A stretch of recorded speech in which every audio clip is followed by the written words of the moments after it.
Welcome to Lasea class. I am your teacher, Jan Lasea. Ladies and gentlemen, my dear participants, welcome to Video Editing Seminar. The video editing software that you are going to learn is called Shotcut. Let us get started. Shotcut is a free and open source cross-platform video editing app for pre-BSD, Linux, Mac OS, and Windows platforms. The features of Shotcut are: Shotcut supports video, audio, and image formats via FFmpeg. It uses a timeline for nonlinear video editing of multiple tracks that may be composed of various file formats. Scrubbing and transport control are assisted by OpenGL, Graphics Processing Unit, or GPU-based processing, and a number of video and audio filters are available. Let us begin the laboratory hands-on activity number 1 entitled Cut or Trim Video. This is the Shotcut environment. In this activity, we will learn how to cut or trim the part of the recorded video. On the File menu, select New or press the keyboard shortcut Ctrl-N. At the center of the Shotcut environment on the project panel, click the Project Folder button and browse the folder where to save this laboratory hands-on activity number 1. I click the local drive, drive C, and I will locate the folder Video Editing Seminar, and then click the Select Folder. Type the project name Cut or Trim Video, and we will type it here, Cut or Trim Video, and then click the Start button, which is this button. On the toolbar, click the Open File and locate and browse the folder Recorded Videos and select the file jinglebells.mp4. Inside the folder Recorded Videos, you locate the file jinglebells.mp4. All of the recorded videos that I provided as an example were my recorded videos, my personal recorded videos for my online asynchronous mode of teaching. I select the jinglebells.mp4 and then click Open. If the dialog window appears with this message, this file is variable frame rate which is not reliable for editing. Do you want to convert it to an edit-friendly format? Just click OK and the default format selected is good. Click to save the button to accept the file name and convert into an edit-friendly format. I click the Save button. Look at on the Jobs panel located on the right. Read the progress of converting to an edit-friendly format. Hello, Let my us dear students pause of this Benguet State video by clicking University. this Pause Playback button. We need to wait that the conversion of that jinglebells.mp4 to an edit-friendly format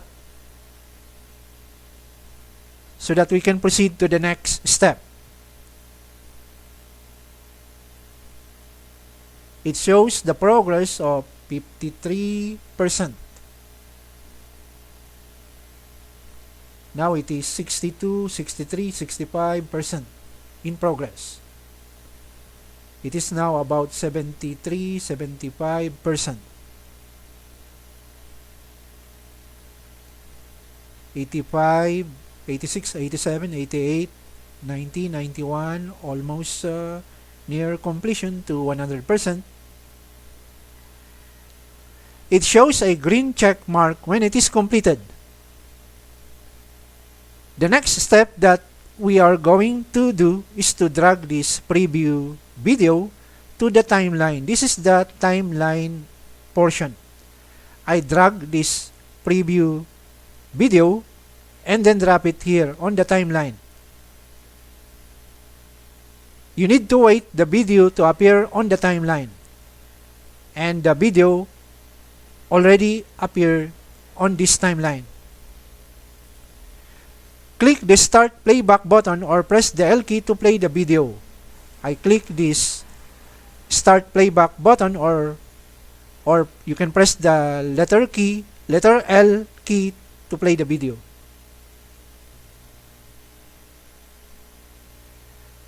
Jingle Click the bells. Pause Playback button or press the key to pause the video. You can rewind by clicking the skip to the previous button or press Alt and left arrow key. If you wanted to rewind, you just click this skip to the previous point button. And then this vertical white line is called the timeline playhead. It indicates the current location part of the video where you can manipulate or play or start playing the video. From the beginning of the video, let us cut or remove when I about to prepare my hands on the guitar and not looking at the video camera. I click the play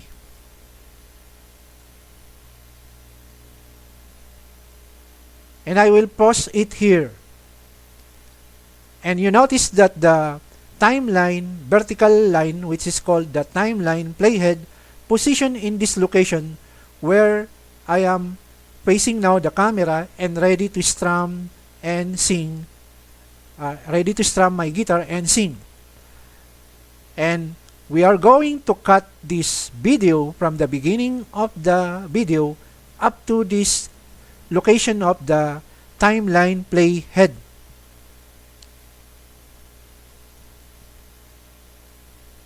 To cut this video or remove this video, I click the button which is called Split at Playhead button. There is a keyboard shortcut which is the letter S. I click now this Split at Playhead button, and what happens is that this vertical line, this playhead vertical line acts like a knife that it will cut or split the video into two. If I click this portion, splitted, the first video, you notice that there is a rounded red rectangle occupying that area that this video is selected. If I click to the second video, which is the result of the split, you notice that this rectangle surrounded this second video that indicates the area that this is the selected video. As you can see, there are two videos. If I left click here, this is the first video and then the second video as a result of split at the playhead command. Let us cut the first video by selecting it, by left clicking it. And to cut or remove this video on the timeline, just click the Ripple Delete button. The Ripple Delete button is this button. The keyboard shortcut is by pressing the letter X. I click this Ripple Delete button, and then that video was removed. Let us rewind the playhead by clicking this button.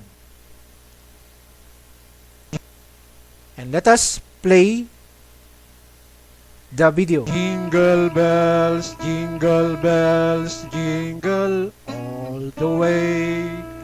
Oh, what fun it is to ride in a one-horse open sleigh. Hey, jingle bells, jingle all the way.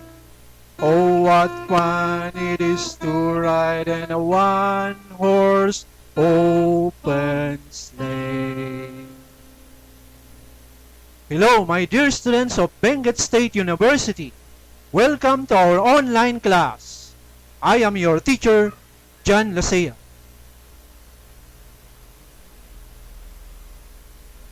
Let us cut or remove another portion of the video. As you can guess it, at the end of the video, after I stop talking, I look to my right and press something to stop the recording.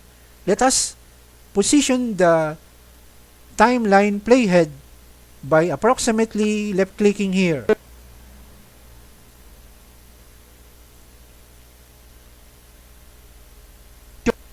And then click the play button. Teacher John Lasea. And then I immediately click stop.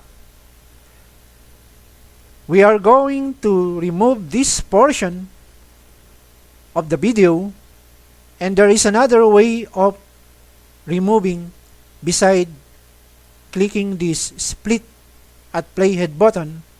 You can simply drag the right edge, and I will demonstrate. First, I'm going to select this video, and then I will drag this right edge, drag it and move it to the playhead. That is another way how to trim the part of the video. And if we click at the middle or at this location and then play. My dear students of Benguet State University, welcome to our online class. I am your teacher, John Lasea. And as you could see, the portion that I removed was already gone. And we are done how to cut or remove some portions of the video. To export to MP4 format, on the toolbar, click the export button, which is this button. You can also click the export button above the timeline, which is this button. Either you click this export or this one. I click this export button. The next step is at the on the preset panel, select YouTube, highlight YouTube, and then click the advance button. The advance button is this button. Specify the resolution of the video. In this example, set the resolution width to 1280. Set the resolution to 1280, and it is already set. If in case it is not a different width, you can simply delete and then type 1280. Set the height to 720. Also, the frames per second. My recorded videos were 30 frames per second. Here in this default, it is 25, so let us delete that and then specify 30 frames per second. The next step is to export it to MP4 by clicking the export file button. Specify the file name to export.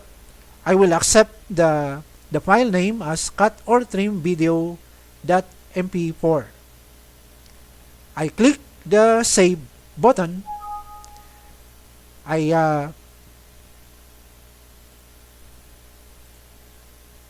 Let me specify the location first where I'm going to export. I will place it here. And then I click the save button. On the jobs panel located on the right is the progress of exporting the edited video to MP4 format. You need to wait until it is completed. It shows a green check mark when it is completed. It will take approximate 1 minute and 22 seconds depending on your computer to complete. You need to have patience. So let us wait until it is 100% complete. Anyway, it is 1 minute, more than 1 minute.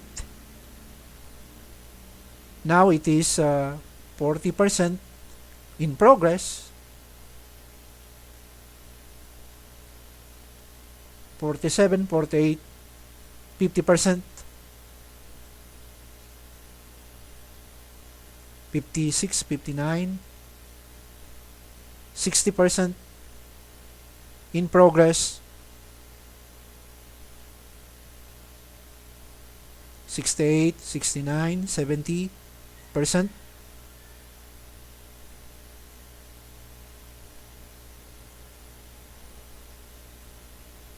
80%,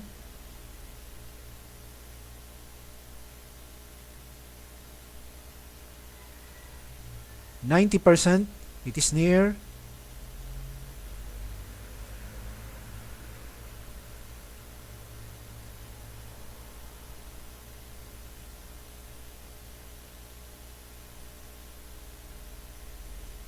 and it is completed. Let us first save this project. On the toolbar, click the Save button to save this project, or press the keyboard shortcut Ctrl+S. Let us browse where the export to MP4 was stored.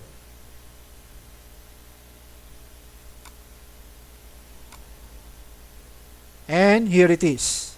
This is now the exported video to MP4 format, and you can play it in any video player in your computer.